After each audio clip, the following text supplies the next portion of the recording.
The air in northern France still carries the silence of what once roared here. Beneath a farmer's field outside Calais, workers unearthed a rusted steel hatch sealed since 1944. Its hinges fused, its markings burned away by time. When opened, the scent of oil, paper, and old electricity spilled into the light. Inside lay a forgotten command post of the German V-weapon program, perfectly preserved. On the walls, maps of England, scribbled calculations, and faded photographs of men who once believed the future could be engineered through terror. What they left behind is not just metal and dust, but a warning buried in the soil. Chapter 1: Before the Storm. In the years before the world tore itself apart, Europe was a continent holding its breath. The scars of the Great War were still visible. Craters that became ponds, fields that refused to grow, yet the cafes of Paris were full again. Children played in Berlin streets, unaware that the city's heartbeat was quickening with anger. Across the English Channel, London's skyline shimmered under the hum of radio towers and optimism. The world seemed to be healing, at least on the surface. Factories in Germany buzzed with new energy. The promise of revival was everywhere. Banners, parades, the smell of fresh paint over old rubble. But underneath that revival lay something darker. The Treaty of Versailles had left humiliation, debt, and resentment. Ordinary men and women wanted dignity, not domination. Yet the man who rose to give it to them, Adolf Hitler, offered salvation through vengeance. His speeches filled halls and hearts alike, his voice trembling between fury and hope. To many, he sounded like deliverance. To others, like a storm warning they could no longer ignore. Across the continent, leaders watched uneasily. In Rome, Mussolini tested his power in Ethiopia. In Moscow, Stalin ruled through fear, purges, and silence. France clung to peace through politics, while Britain, still mourning its dead from 1918, prayed that negotiation could tame ambition. And in the United States, distant, prosperous, and weary of foreign wars, isolation was a comfort. The world was rebuilding its confidence while sleepwalking toward disaster. Ordinary life went on. Radios played swing music in smoky bars. Farmers worked land that had once been battlefields. In Warsaw, a young mathematician named Marian Rejewski solved a puzzle, the German Enigma code, not knowing that his quiet calculations would one day help save millions. History was already stirring in basements and laboratories, long before a single bomb fell. Technological progress raced ahead, unchecked by morality. Engineers in Germany, Britain, and Japan developed faster planes, stronger tanks, deadlier weapons. The line between scientific advancement and destruction blurred. Each invention promised a better future and prepared the tools for ruin. In the skies above, pilots trained with pride, their engines echoing across open fields, unaware those same skies would soon burn. There was tension you could almost feel in the air. Newspapers spoke of diplomacy, of peace conferences and signatures that promised stability. But in small towns and borderlands, the signs were clear. Rationing drills, whispered rumors of rearmament, and men disappearing into factories that worked through the night. Intelligence agents in Paris, London, and Prague filed quiet reports. Germany was moving, not with words, but with purpose. And yet, no one wanted to believe. The memories of the last war were too heavy, the graves too fresh. Leaders preferred hope over confrontation. When Hitler marched troops into the Rhineland in 1936, violating the treaty that bound him, no one fired a shot. He smiled from a balcony in triumph, a gambler realizing the table was his. The world's silence became his invitation. Through the late 1930s, that silence deepened. Each annexation, each broken promise, each new flag unfurled over conquered land, all met with hesitation and speeches of concern. Appeasement, they called it. Avoiding another war, they told themselves. But to those on the ground, in Austria, in Czechoslovakia, in the Sudetenland, it felt like abandonment. They watched as borders moved around them, as soldiers arrived not as invaders, but as protectors. History was being rewritten in real time, one parade at a time. Still, in that fragile calm, there was disbelief. Could the world really collapse again? Could humanity, so proud of its progress, return to the mud and blood of trench lines? Few wanted to imagine it. But the winds over Europe were changing. Radio broadcasts shifted in tone. Posters declared unity through strength. The air smelled faintly of fuel and fear. And somewhere in the north of Germany, deep within the forests of Peenemünde, engineers worked on something the public would never see. Metal cylinders, strange engines, calculations for flight paths that reached beyond imagination. They called it Vergeltungswaffe, the weapon of retaliation. To them it was science, to the world it would soon become terror. What began as a dream of progress was quietly turning into a blueprint for vengeance. The 1930s were ending, but the fire had already been lit. In Europe's cities and countrysides alike, people carried on, going to work, falling in love, raising children, unaware that their world was already marked for transformation. Every factory whistle, every marching footstep, every flickering radio signal pointed to the same truth. Peace was no longer a promise. It was a pause, and as that pause drew to a close, the hatch beneath the soil outside Calais, the one that would stay sealed for 80 years, was first constructed. Its builders believed it would house the future of warfare. In time, it would become the buried heartbeat of a nation's desperation. The story of what was hidden there begins long before the bombs, in the calm before the storm. Chapter 2: The Machinery of Fear. By the late 1930s, Europe was a continent of whispers. Every nation spoke of peace, but prepared for war. The streets of Berlin shone with parades, but behind every flag was a factory. Behind every cheer, a file stamped Geheim. Germany was building something vast, something unstoppable, and those who asked too many questions were made to disappear. Inside ministries and research halls, the new Reich promised progress. It was progress wrapped in secrecy and surveillance. Engineers at Peenemünde were sworn to silence as they drew blueprints for rockets that could travel beyond the horizon. The V weapons, Hitler declared, would change everything. They were not just machines. They were messages, vengeance in metal form. If the enemy brings war to our cities, he said, we will bring annihilation to theirs. Fear was the foundation.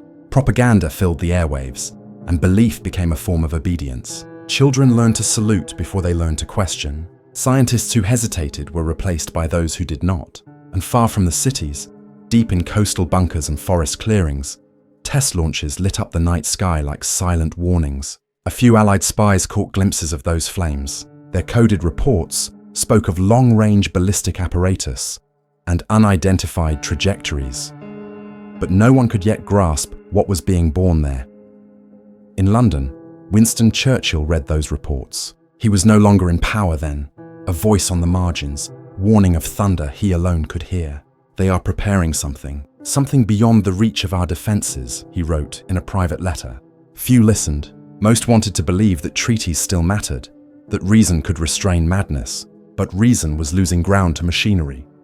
Meanwhile, across Europe, lines were being drawn not only on maps but in the hearts of men. Some chose loyalty, others silence, and others, like the Polish mathematicians who first cracked the enigma, chose quiet defiance. They worked in shadows, sharing their discoveries with the French and British, building the unseen alliance that would one day fight back with intelligence rather than fire. When Germany invaded Poland in September 1939, the illusion shattered. Tanks rolled under black smoke and grey skies. Civilians fled on foot, clutching whatever they could carry. The world had awakened to war again. Britain and France declared their stand, but their armies were unprepared, their minds still trapped in the trenches of the last conflict. Germany's lightning warfare, Blitzkrieg, was unlike anything the world had seen. Speed replaced endurance, fear replaced strategy, and as cities fell, the machinery of terror began to hum louder. By 1940, the skies over Europe were alive with engines. Britain stood alone, France had fallen, and London prepared for invasion. The sound of air raid sirens became the country's heartbeat. Each night, searchlights raked the clouds as families huddled in cellars. Above them, bombers roared like a storm that never ended. It was in those nights that the idea of vengeance took root in Hitler's mind. Vengeance for every defeat, every failure, every moment the Reich was forced to retreat. In Peenemünde, Werner von Braun and his team worked under constant pressure. Their rockets, the V2s, were more than weapons. They were symbols of possibility. Rockets that could rise faster than sound, reach higher than any aircraft, and strike without warning. The Führer demands miracles, one engineer wrote in his diary, and we are told to build them. Around them, the war consumed resources and lives, but the rocket program remained sacred. The machinery of fear had found its crown jewel. Everywhere, governments raced to keep up. In Britain, scientists gathered in Cambridge and London to create radar, a wall of invisible protection. In the Soviet Union, spies and defectors whispered of secret German facilities on the Baltic coast. In the United States, the distant war seemed like a dark tide inching closer. Isolation would not last. The machinery of fear was global now, and its gears turned in every direction. Propaganda worked its way into daily life. Posters told citizens to see nothing, hear nothing, speak nothing. Letters were censored. Telephones clicked with quiet surveillance. Even those who served in the rocket program didn't know where their work would end. Compartmentalization was total. One engineer built fuel valves, another designed fins. None were told what the final assembly looked like. It was as if an entire nation had become one machine, each part blind to the others. And beneath the ground, in bunkers like the one beneath Calais, construction accelerated. Workers poured concrete through the night, watched by officers with notebooks and pistols. Blueprints marked Project Riese, Eisfuchs, and Vergeltung, each site a cog in the weapon network that would one day send missiles screaming toward London and Antwerp. Few of the laborers survived. Most were prisoners, Poles, Russians, Frenchmen, whose graves remain unmarked. The Allied intelligence agencies pieced together fragments, photographs from reconnaissance flights, intercepted messages, intercepted rumors, rocket site activity detected near Peenemünde, one report read. But confirming what was happening there required risk. In 1943, a daring raid, Operation Hydra, sent bombers across the Channel. They dropped their payloads over the complex, shattering workshops and laboratories. But the heart of the operation survived, hidden deeper underground. After that night, the Germans moved the program's core to even more remote sites: mountains, forests, tunnels. They learned the art of invisibility. The machinery of fear adapted. Every setback made it quieter, smarter, harder to see. By 1944, as the Allies pushed back from Normandy, the first V-2s began to launch. Civilians in Belgium and England heard the same sound, a distant roar that never arrived, followed by an explosion without warning. No siren, no defense, just silence, then ruin. Churchill called them terror weapons. The Germans called them the future. Each launch was an act of desperation disguised as progress. Back in Calais, the bunker beneath the field was sealed. Its final shipment of documents, maps, technical manuals, radio codes, was locked inside before the advancing Allies could reach it. The engineers fled. Some surrendered, some vanished into the chaos. The machinery of fear had burned itself out, but its echoes remained, buried deep, waiting for rediscovery. That rediscovery would come 80 years later, when the Earth finally gave up its secret. But before that moment of revelation, the world still had to endure what came next. The battle for survival, for redemption, for truth in a war where truth itself had become a weapon. Chapter 3: Fire from the Sky. The morning of September 8, 1944, began like any other in London. Grey clouds, a slow drizzle, the smell of coal smoke curling above brick rooftops. Children walked to school with gas masks slung over their shoulders. Housewives queued for bread and tea, still joking that the worst of the Blitz was behind them. But at 6:43 a.m., a soundless streak crossed the sky from the southeast. There was no siren, no warning, just a heartbeat of silence. And then, the Earth itself moved. The first V-2 rocket struck Chiswick without a whisper.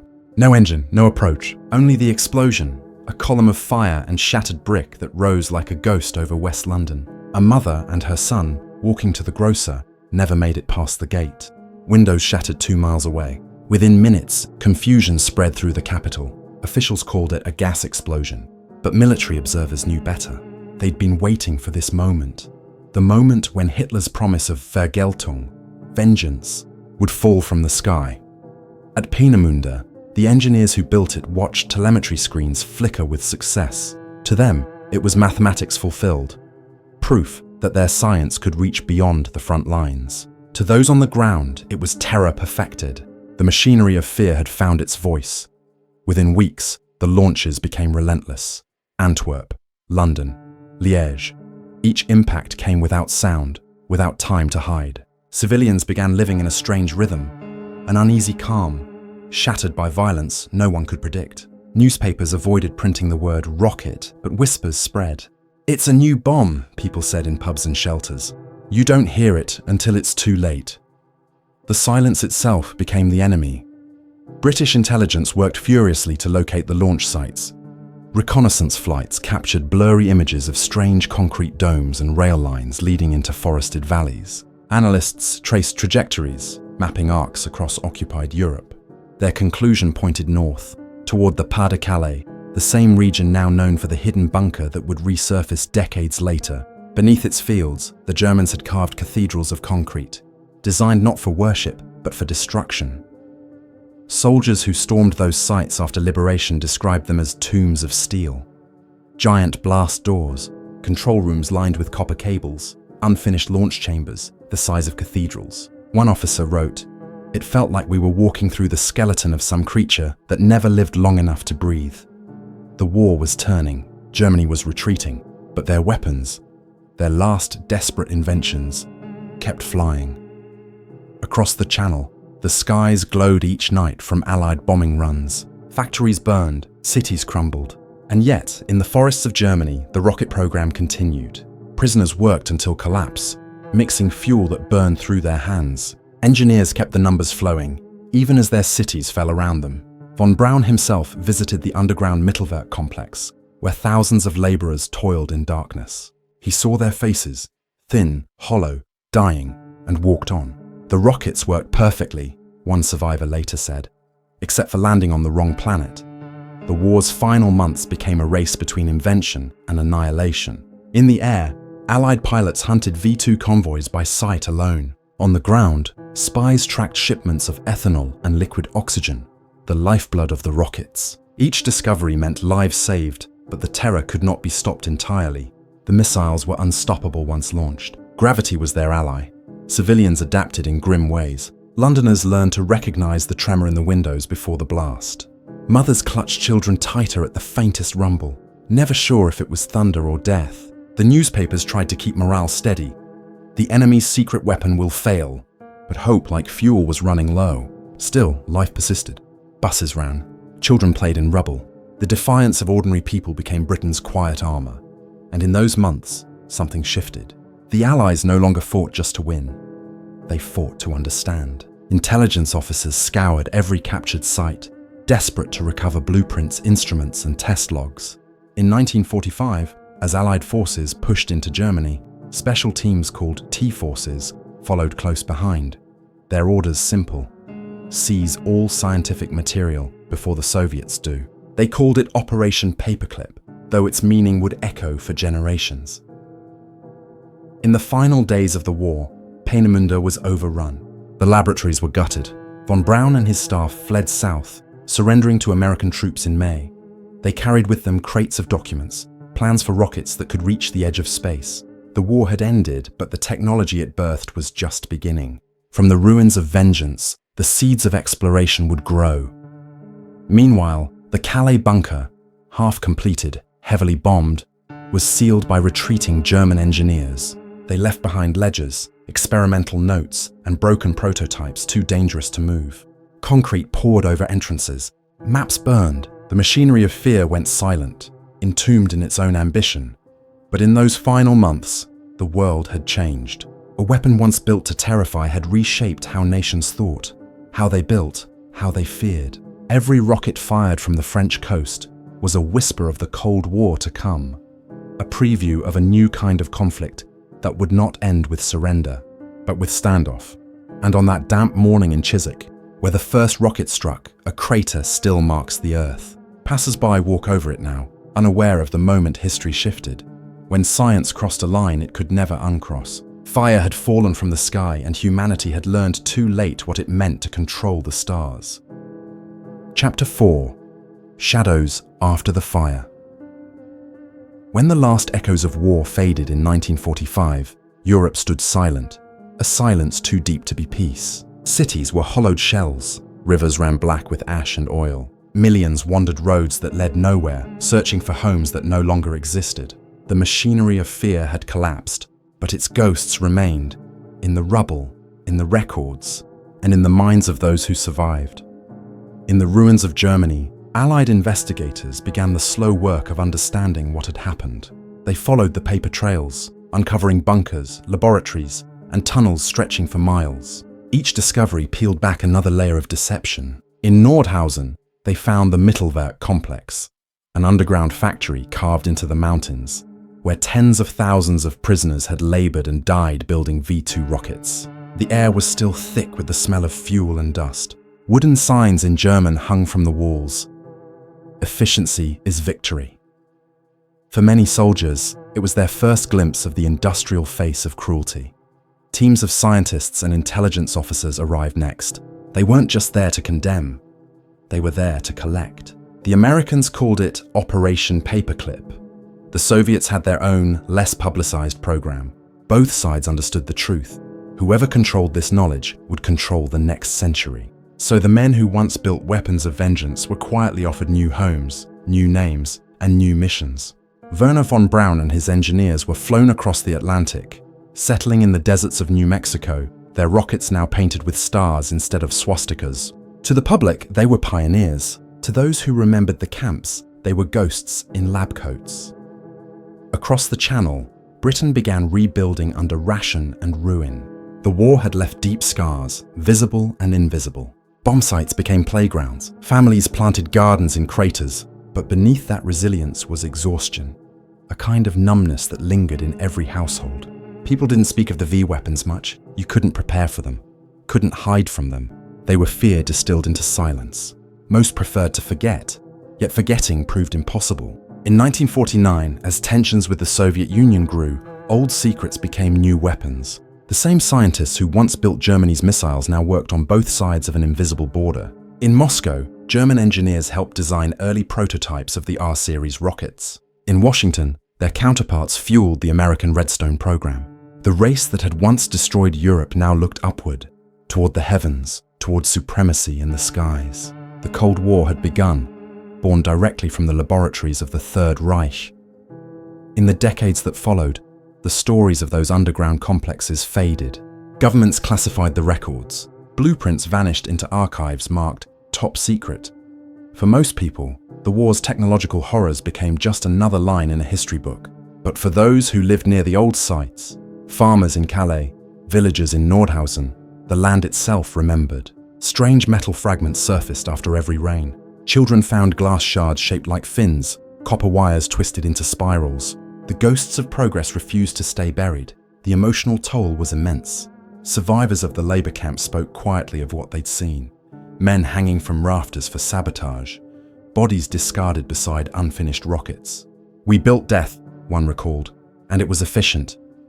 When asked if he knew what those rockets would be used for, he simply said, "We didn't have to ask." The engineers, when confronted years later, offered a different truth. That they were scientists, not killers. That they built machines, not policies. Between them lay the grey space where conscience and survival blurred. By the 1960s, those same machines were carrying astronauts into space. Von Braun stood beside American flags, smiling for cameras, hailed as the architect of the future.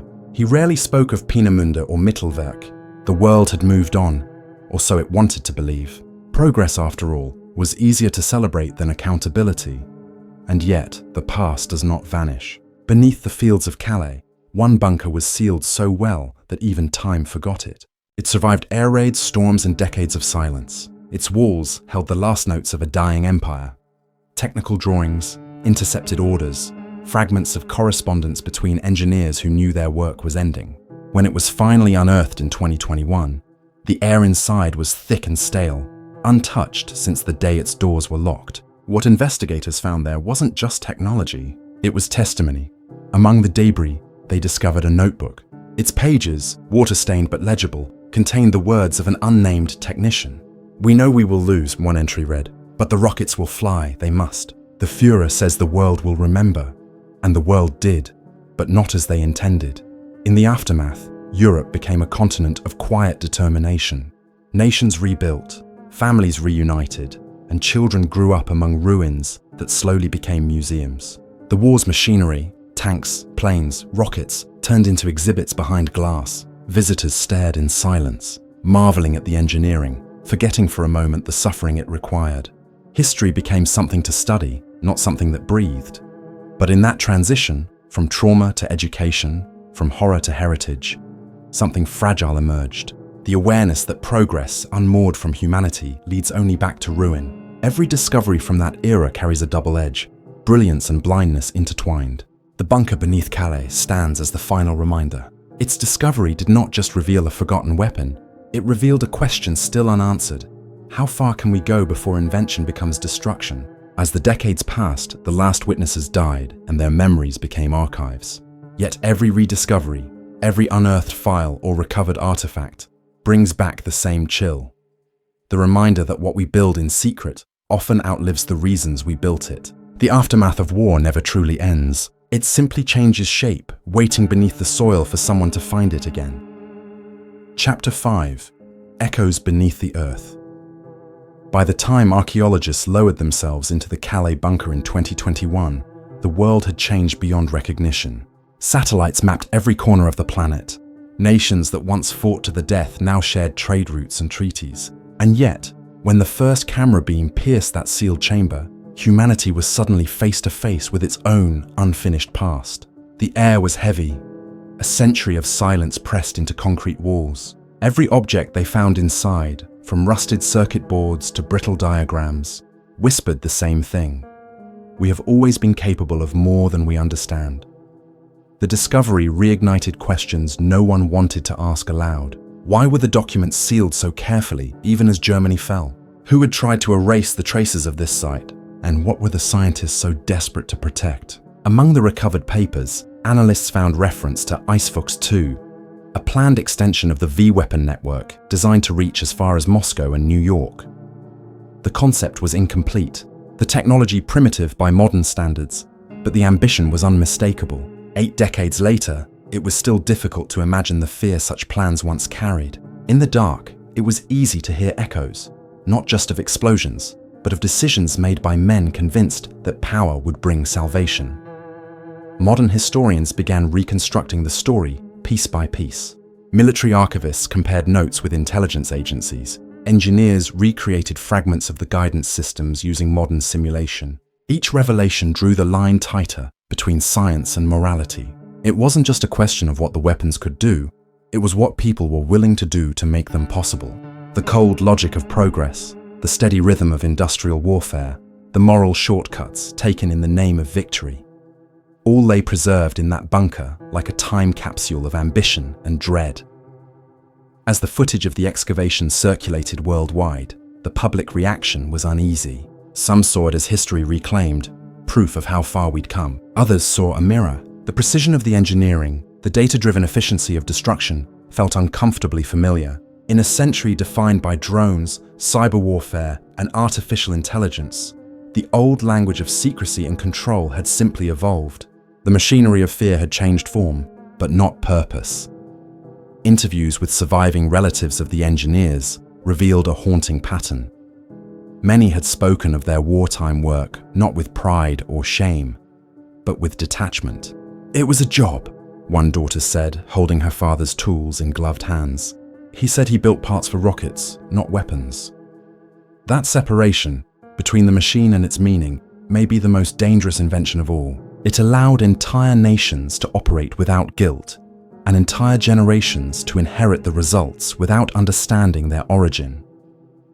The bunker became a site of study, then remembrance. Historians catalogued every artifact, every name scribbled in pencil on the walls. Students visited in protective gear, listening to recorded testimonies of survivors projected into the damp air. The past had texture there, cold, metallic, unfinished, and in that stillness, one could sense the human heartbeat behind the machinery. Men and women who wanted to build, not destroy, who dreamed of the stars but reached for them through war. Their legacy is complicated. Part of the rockets that carried satellites into orbit, part of the ruins that scarred the earth below. As night fell over Calais, the excavation lights dimmed, leaving the entrance dark once more. Above, the world went on, traffic, laughter, signals bouncing between continents. But beneath that soil rested the proof of something timeless, that the line between progress and peril is drawn not by technology, but by choice. What was once buried as a weapon now stands uncovered as a lesson, one written in rust and silence. We live today in the aftermath of their ambition. Every launch that reaches the sky, every innovation that promises to make us safer, carries a faint echo of that first descent, the rocket that fell without warning, the silence before the blast. The Calais bunker reminds us that history is not a closed chapter, but a reflection still unfolding. Its concrete corridors are not merely relics, they are mirrors. And as long as the Earth continues to reveal its secrets, we are called to listen. To remember that progress, without conscience, is just another form of war, and that the most dangerous discoveries are the ones we choose to forget.